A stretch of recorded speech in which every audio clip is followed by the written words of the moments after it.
É comum ver na internet essas rotinas prontas e estereotipadas de calistenia, tanto nas redes sociais quanto aplicativos de treino. Acontece que poucas dessas dicas estão embasadas na ciência ou mostram outras possibilidades de divisão de treino para iniciantes. Se você está começando, esse vídeo será o seu guia prático e teórico supremo da calistenia. Eu peço que você preste bem atenção nesse vídeo, porque aqui eu vou transmitir informações importantíssimas que muitos canais deixam passar.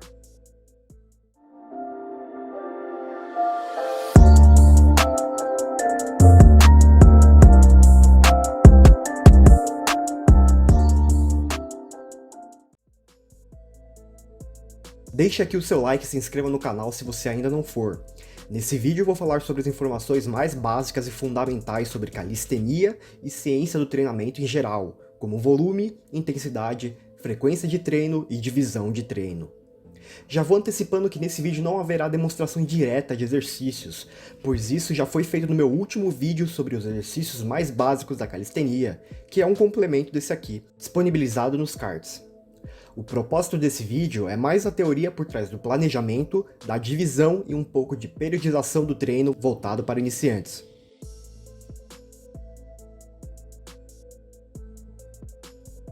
Primeiro de tudo, eu gostaria de dizer algumas coisas sobre os praticantes iniciantes. E por que especificamente sobre os iniciantes?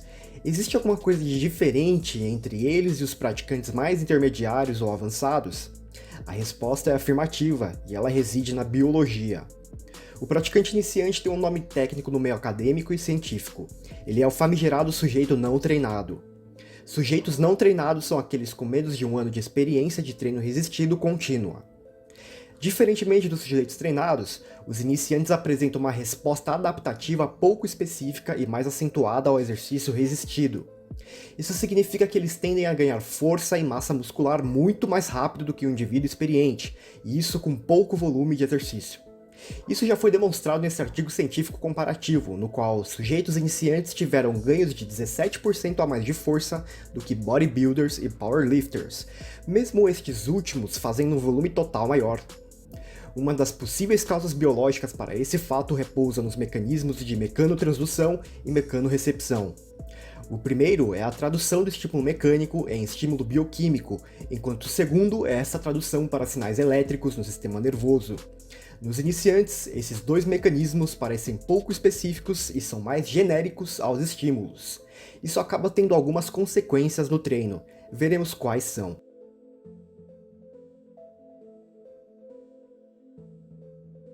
Primeiramente, vamos ver o que é volume e intensidade de treino.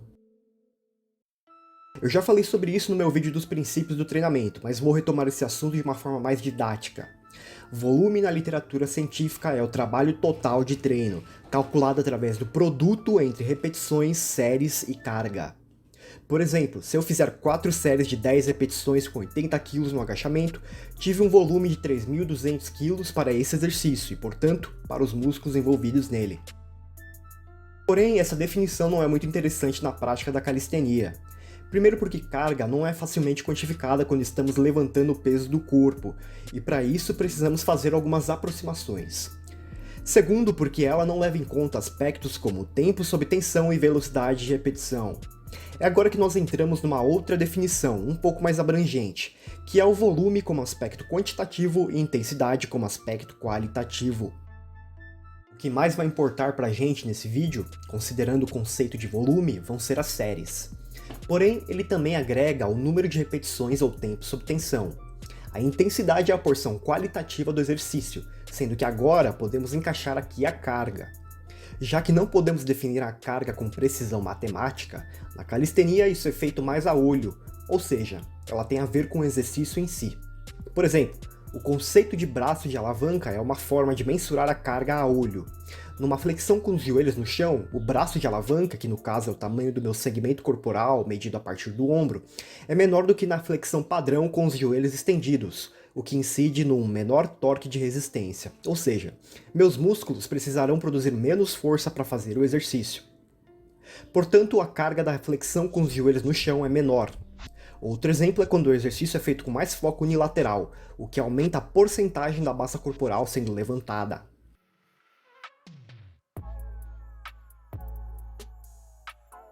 Volume e intensidade são inversamente proporcionais. Isso significa que quando um aumenta, o outro diminui. Quais seriam os padrões de volume e intensidade que o iniciante deveria seguir? A verdade é que, como nós vimos no início, as respostas adaptativas dos iniciantes são pouco específicas. Isso significa que essas duas variáveis podem não ter tanta importância para um novato em calistenia, diferentemente dos mais experientes. Nesse sentido, um artigo de Chestnut e Dougherty, com 24 sujeitos não treinados, comparou os resultados de força e hipertrofia após a divisão em dois grupos. Um com carga alta e 4 repetições máximas, e outro de carga moderada, com 10 repetições máximas. Após a intervenção, demonstrou-se que os resultados foram similares para os dois grupos, o que embasa empiricamente o fato de que as respostas adaptativas dos iniciantes são pouco específicas. Isso porque, se os sujeitos testados fossem mais experientes, provavelmente o grupo de 4 repetições máximas teria ganhos superiores de força, como demonstram outras pesquisas já citadas aqui no canal. Portanto, parece que, ao menos no início, independentemente do objetivo, uma faixa aproximada de 4 a 20 repetições parece promover resultados nos sujeitos não treinados. Porém, muito se fala que é preferível exercícios de cargas mais moderadas, haja visto que os iniciantes geralmente não estão muito preparados estruturalmente para treinos de força. Agora vamos analisar a amplitude de séries baseada em evidências para os sujeitos iniciantes.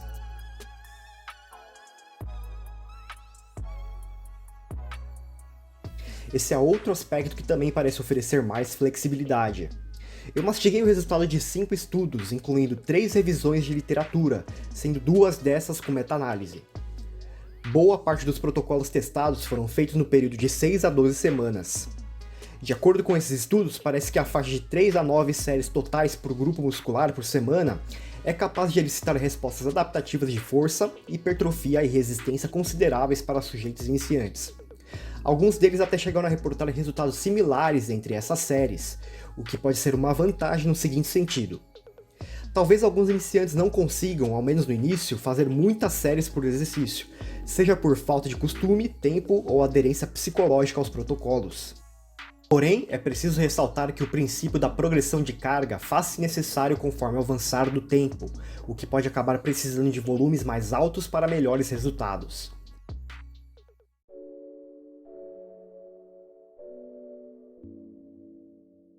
A frequência é basicamente o número de vezes que um grupo muscular é treinado por semana. Vamos supor que eu tenho um volume máximo de 9 séries para as costas, e eu decido dividi-los igualmente em 3 dias, com 3 séries cada. Qual a minha frequência de treino para as costas? Isso, parabéns meu calicentista, 3 vezes por semana. Um estudo de Cynthia Barcelos e outros autores comparou os efeitos do treino entre as frequências de 2, 3 e 5 vezes por semana unilateralmente nas pernas de 20 sujeitos não treinados. Não houve diferença significativa nos resultados de hipertrofia nem de força.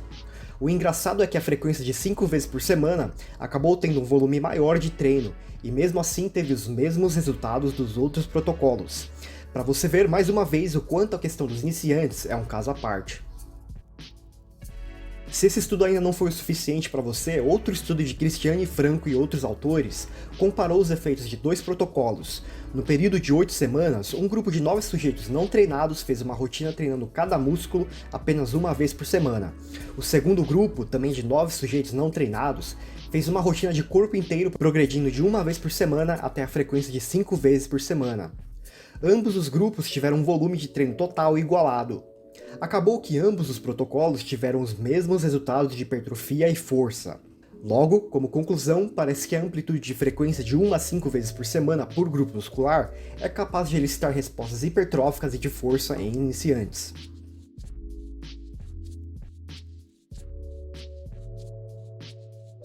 Beleza, agora que a gente descobriu alguns valores de base recolhidos da literatura, bora sintetizar tudo isso. Para sujeitos iniciantes, nos períodos de treino compreendidos nas primeiras 6 a 12 semanas, nós vimos que os volumes totais por semana na amplitude de 3 a 9 séries por grupo muscular podem trazer resultados de hipertrofia e força, por vezes iguais. Tanto exercícios com carga alta e baixas repetições, como 4 repetições totais, quanto carga moderada e altas repetições, como 10 repetições ou mais, podem trazer resultados de hipertrofia e força. Por último, a amplitude de frequência de 1 a 5 vezes por semana por grupo muscular parece trazer resultados similares de hipertrofia e força. Vale ressaltar que não estou fazendo nenhuma recomendação de treino com base nesses dados, apenas reportando e divulgando fatos empíricos da ciência. Quem faz recomendação de treino com base na sua individualidade é o educador físico, e para isso eu deixo aqui na descrição e no comentário fixado opções de consultoria e programas de treino. Com esses dados, agora nós podemos falar sobre divisão de treino. Primeiro de tudo, é importante que o corpo seja contemplado por inteiro, tanto superiores e anteriores, parte de trás e da frente. E para isso existem aproximadamente 8 exercícios básicos e fundamentais da calistenia, 2 para cada porção. Isso porque a maioria dos movimentos da calistenia são compostos, ou seja, pegam múltiplos músculos do corpo ao mesmo tempo, o que retira a necessidade de fazer exercícios isolados no início dos treinos. Talvez a única exceção sejam as panturrilhas. Eu falei sobre isso em mais detalhes no meu vídeo sobre os movimentos básicos, dê uma olhada. Primeiramente, pegaremos os dados que conseguimos da nossa síntese e vamos dividi-los entre os grupos musculares de forma equitativa. A partir disso, vamos montar as sessões de treino e o microciclo. Microciclo é o nome de uma das porções da periodização, compreendendo o período de 1 a 2 semanas. Vamos começar por um modelo popular e mais simples possível, a rotina full body 3 vezes por semana. Ou seja, aqui já temos a frequência de 3 vezes. Sobre o volume, vamos supor que eu me dê bem com as 9 séries totais por grupo muscular, com amplitude de repetições entre 10 a 12. Vou dividir equitativamente esse volume entre os grupos musculares, ficando da seguinte forma. Aí você pode me perguntar, mas e o core? O core em si já é treinado na combinação de todos esses exercícios, principalmente na função estabilizadora. Porém, como eu disse no meu vídeo sobre movimentos básicos, talvez o praticante tenha algum objetivo específico, um movimento que utilize bastante alguns dos músculos do core, como por exemplo o L-sit. Nesse sentido, algumas séries adicionais para o grupo podem ser alocadas. Agora vamos dividir essas séries de acordo com a frequência estipulada. Nesse modelo, eu optei por dividir as 9 séries de forma igual na semana, ou seja, 3 séries por grupo muscular cada dia. Colocando um tipo de exercício para cada grupo, a nossa sessão de treino microciclo ficará desse jeito aqui.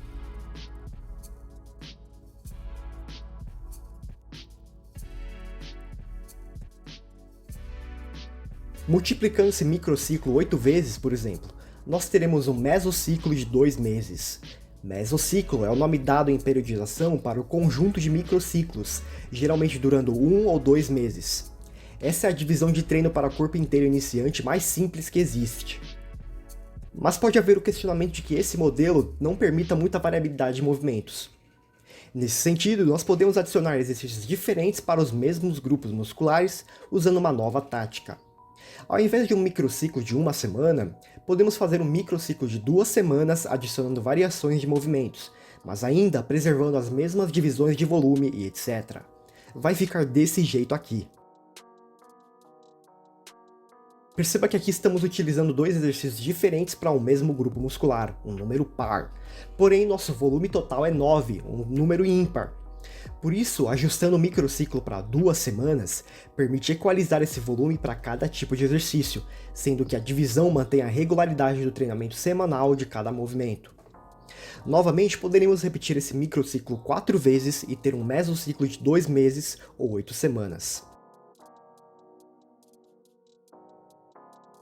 Agora bora brincar mais um pouco e fazer um modelo diferente, no estilo empurrar e puxar. Vamos supor que meu volume máximo para o grupo muscular são 6 séries por exercício, e quero dividi-los na frequência de 2 vezes por semana no seguinte modelo.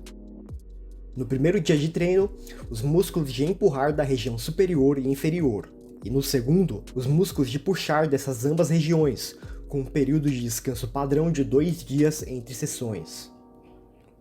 Perceba que, embora a elevação de panturrilha não seja um movimento de puxar, coloquei no segundo dia mesmo assim, haja visto que talvez não seja muito apropriado mandar as 6 séries num dia só, considerando um sujeito iniciante.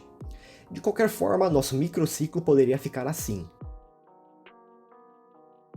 Você deve ter percebido que, com os dados que nós obtemos através das evidências, existem quase infinitas maneiras de divisão de treino, e eu poderia ficar horas e horas falando sobre elas por aqui. Apresentei duas principais, a rotina Full Body e a rotina Pull Push, que também admitem outras formas de divisão para além das que eu apresentei aqui. A partir de algum desses modelos, como eu disse antes, pode-se montar 1 ou 2 mesociclos iniciais, supondo aqui um mesociclo de 2 meses. Esses 2 meses podem servir para uma preparação geral e global do corpo, podendo conter também exercícios de mobilidade e flexibilidade. Basicamente a fundação da calistenia. A partir desse mesociclo, outros mesociclos podem ser incorporados conforme o ano. O conjunto desses mesociclos é chamado de macrociclo. Esse planejamento total do treino possui, aí sim, o nome de periodização. Mas aí a gente começa a entrar num assunto um pouco mais complexo que começa a lidar com os objetivos pessoais e individualidade do praticante, além da aplicação dos 7 princípios do treinamento. Esses princípios já foram todos explicados num vídeo separado aqui do CaliScience. A partir deles, é possível montar um planejamento anual. Nesse sentido, nos mesociclos posteriores, exige-se de princípios como a progressão de carga, especificidade e variação, o que pode acabar resultando em períodos de maior volume ou maior carga e especificidade, como nos objetivos de força, assim como a introdução de novos movimentos.